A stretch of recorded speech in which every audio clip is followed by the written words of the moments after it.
Hi అండి. ఇంట్లో ఎటువంటి కూరగాయలు లేనప్పుడు మనం ఎంతో ఈజీగా చేసుకునే ఒక కర్రీ ఉందండి. అదే దాని పేరు శనగపప్పు కొబ్బరి అండి. ఇది పిల్లలు ఎంతో ఇష్టంగా తింటారు. ఈ కర్రీని ఎలా తయారు చేసుకోవాలో మీకు చూపిస్తాను రండి.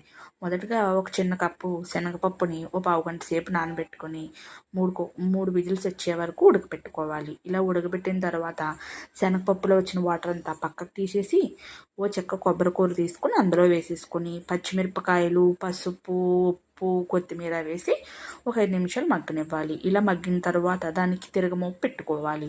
మొదటిగా ప్యాన్ పెట్టుకొని అందులో ఎల్లుల్లిపాయలు, ఆవాలు, జీలకర్ర, మినప్పప్పు, ఎండుమిరపకాయలు, కరివేపాకు అన్నీ వేసి ఒక్కసారి ద్వారగా వేపించుకొని ఈ పప్పును తిరిగి అందులో వేసి ఒక 5 నిమిషాలు మగ్గనివ్వాలండి. అంతేనండి, ఎంతో రుచికరమైన శనగపప్పు కొబ్బరి కర్రీ రెడీ అయిపోతుంది. ఈ వీడియో కనుక మీకు నచ్చితే లైక్ చేయండి, అలానే సబ్స్క్రైబ్ కూడా చేయండి.